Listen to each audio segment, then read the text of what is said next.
Hey everyone, hopefully you're having a good day. My name is Andy, channel's Finding Value. We're going to go through Twitter, see what people are talking about on Twitter, see what people are sharing on social media. It's going to be commodities, wealth related, or financial topics. I'm going to give you my financial opinions as we go. So I'm going to interject all sorts of stuff with supporting evidence or evidence that refutes what people are saying. Uh, if you want to follow me, it's at finding_finance. And if you want to join our community, it's finding-value.com. That's where we can go over individual companies, sectors. I speak pretty freely of what I'm doing. You can see my portfolio. You can see the companies that I'm purchasing and whatnot in that. My portfolio, if you want to know, someone had asked me this. I'm up on my original amount in 2020 about 10x is what it's roughly at. I have added other money in there as well, and we've got some companies that are up multiple hundreds of percents, and then we have small speculative companies that haven't panned out well. And that's going to be up to you on how you want to allocate to those companies. We do go over portfolio allocation and all that stuff as well. And we do have a discount going on called discount in the coupon code. That's where you want to put it.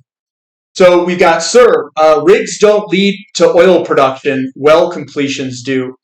These are drilled uncompleted wells, and you can see that we're really low. And the reason I'm showing you this is evidence for something that's coming a little bit later.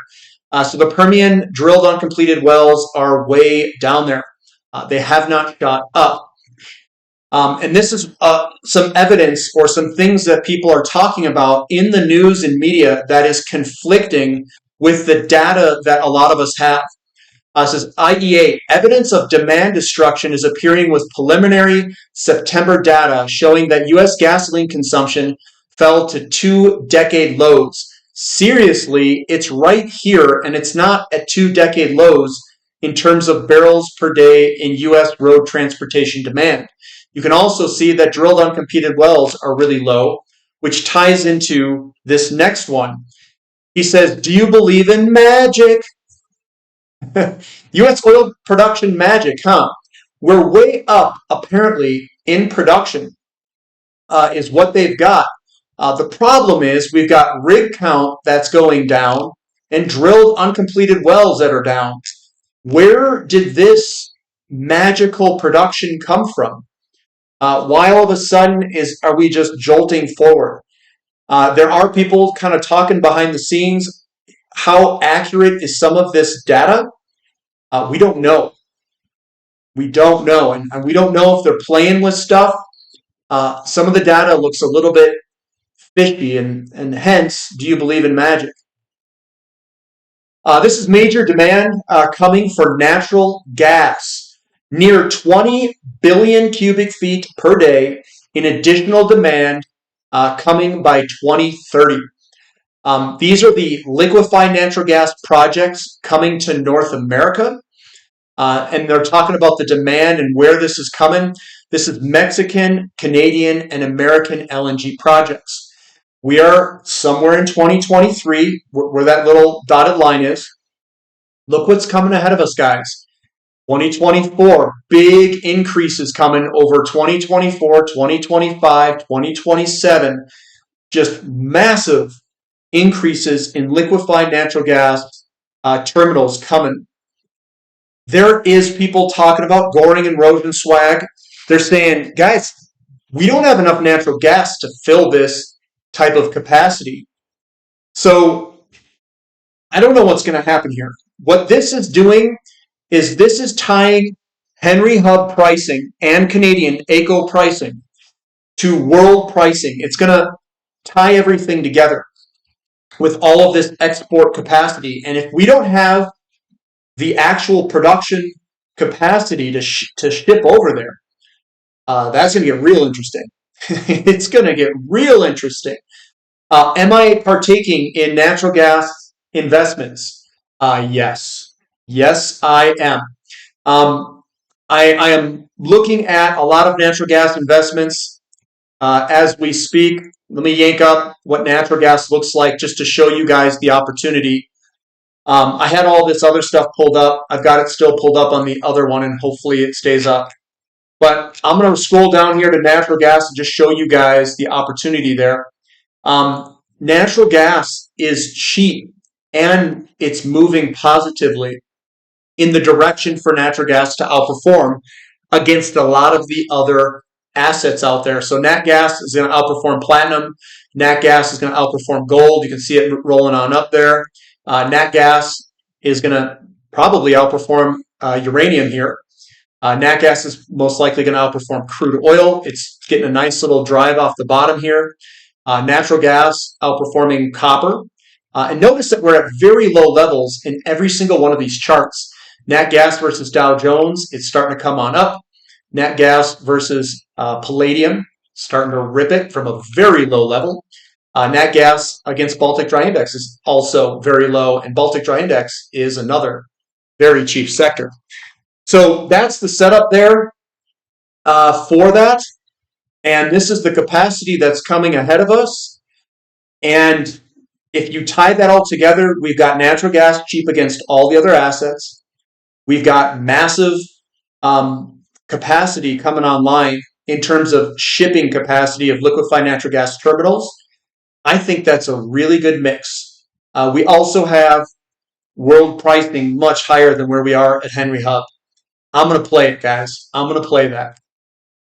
Is history any guide? The recent steepening of the yield curve from deeply inverted levels suggests that unemployment rates are likely to start rising significantly in the next couple of months. And what he's got here is the yield curve inversion in the red, unemployment in the white. And that we could see this start to come to the upside, unemployment and the uninversion of the yield curve. This is what it looks like. I took 3 charts. The top chart is your U.S. 2-year, 10-year. That's the yield curve. This is it coming back down, perhaps. On the bottom is your unemployment rate, and in the middle is the gold price. What we generally see in an uninversion of the yield curve, that's where this turns and goes down. We see unemployment kick up, and then we see gold start to take off. We see another uninversion of the yield curve. We see unemployment kick up. When it starts to uninvert, we see gold take off. We have another uninversion of the yield curve. We see gold take off and unemployment surge during that COVID shutdown. Why was gold going up before that? It was almost like insiders knew what was coming to some degree. Then we've got, is this curve? It's starting to come back down, and gold, it went up, but it's kind of struggling at the current time. Is unemployment going to go up? If unemployment goes up, and I'm watching this, I think gold's going to go higher. Obviously, the easiest, least risk way to play all this is with the physical metals. I know a lot of people are trying to time this with the companies. Again, the physical metals is what's going to track this the best. And gold being the one that tracks it the most, silver is going to do very well towards the back end of it versus the front end of it. So I think gold's going to do well off the front end. Then silver's going to rip, and I think platinum will do well too.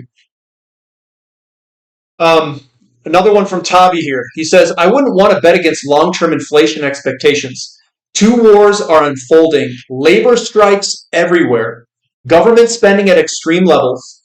Ongoing supply constraints in natural resources. U.S. strategic petroleum reserves at their lowest point in 40 years, etc. This chart looks like the beginning of a trend, not the end of a trend. You can see that we've broken that down trend line right here. We did a little bit of a back test. You know what I do on back tests, guys. I buy those because it's going to go higher.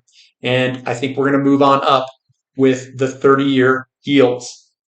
What does this mean for our investments? This is the great rotation, the big long. The big long is in commodities and precious metals. The great rotation is being caused by interest rates going up. The money, in my opinion, is going to rotate from financial assets stocks and bonds, into commodities or commodity equities or precious metals. That is the big, great trade there. It's the great big long, the great rotation and the big long in commodities. Coming back, coming on down. Talked about this. A lot of people. I went one too far then. One too far. So come on down. We've got Grady here. Grady's got he's got his finger on the pulse here, guys. I really do think he's on top of it. I like how he takes these big picture view approaches of a lot of these charts. He says, can post this chart now as think it is turning inside the massive blue triangle for the last time. The oil sector led the commodities baby bull move up from the bear low in 2020, which I called. Chart says it's now time for precious metals to shine. That's what it is potentially suggesting. These can go up at the same time towards the back end of an uninversion of the yield curve. But if the yield curve doesn't uninvert, I think that we could see an outperformance of precious metals, even against some of the oil and natural gas equities. And I think that time could be coming. And what's going to drive that? It's that relationship I went over here. If we start to see this come up, we're going to do we're going to start looking more so at precious metals companies. But right now, with yields going up, it's not time yet.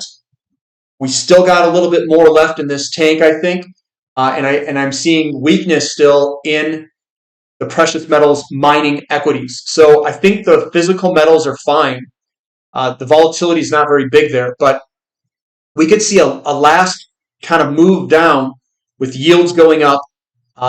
A last big, huge surge, I think, is going to occur in oil, and these, I think, will go up together. That's what I think. But gold could. It's possible that gold and silver mining companies outperform XLE for a period of time, even though they're going up together.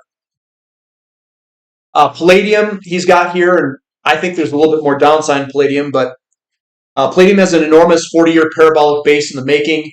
Another 21x move while going parabolic looks very likely. If palladium does a 21x, that means platinum is going to do something similar. The commodity bull is a lifetime opportunity. So what he's got here from the bottom of 82 to the peak of 2000 is a 2,111% bull market.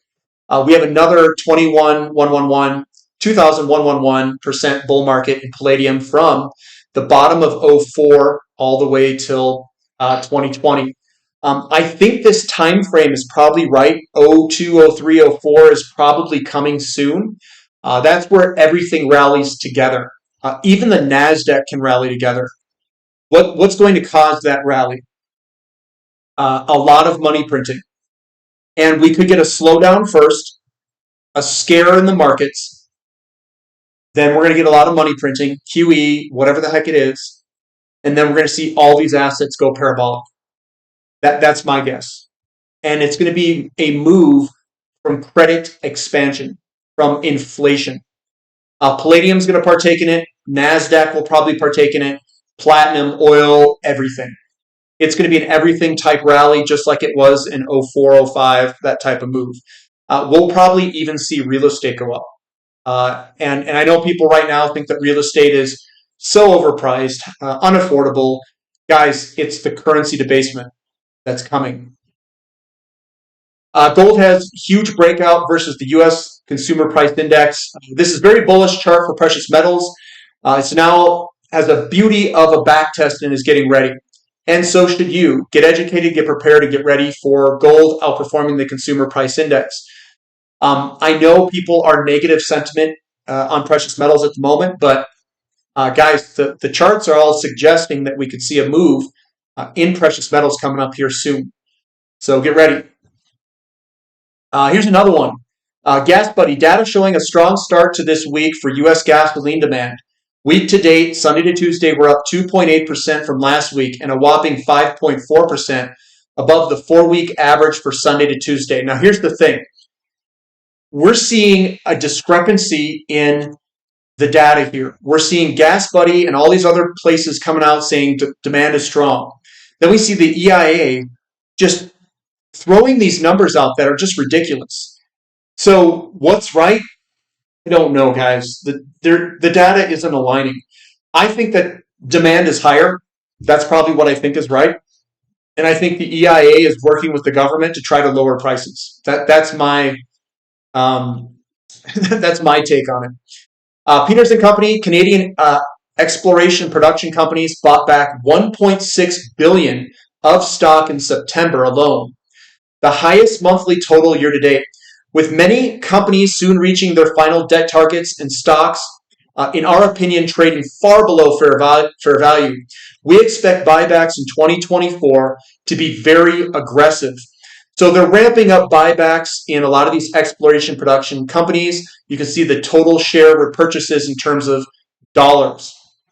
Now, I know some people, they look at some of these companies, maybe not these, but just they look at companies, they evaluate companies, and they say, oh, I want this company because it could go up a lot, but there's a lot of risk with it. Some of those companies do not have cash flow. These guys are puking cash flow soon. Like it is going to be a ton of cash flow. That is good. That these exploration production companies are going to be able to reinvest back in the company or buy back stocks or give it to you in dividends.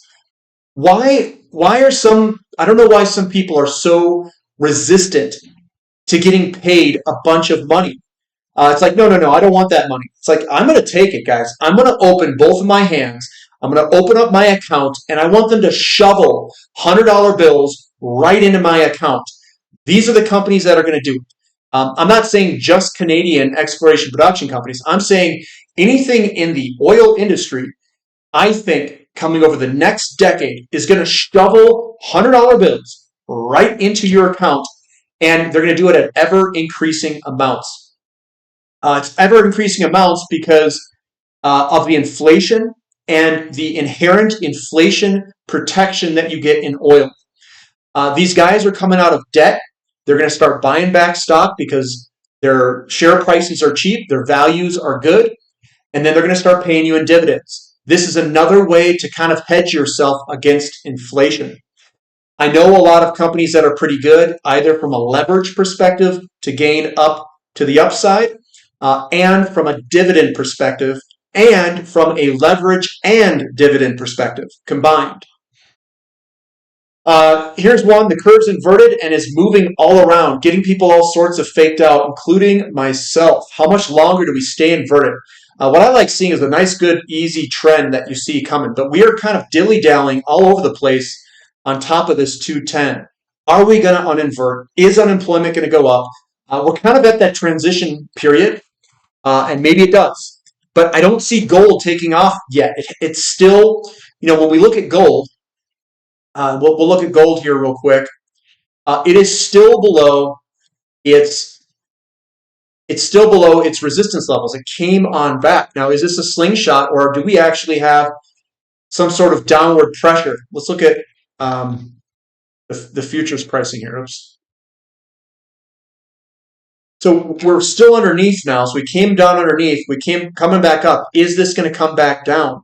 If it comes back down, we could see a pullback in the markets and unemployment go up and all that stuff. Generally, gold's going to front run what the Fed does. And if it front runs it, maybe the Fed's coming out with QE or stimulus or whatever.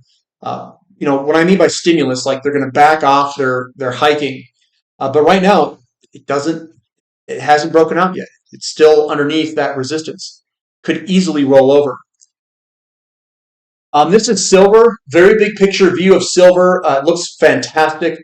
And once that upper blue line is cleared, it will be on its way.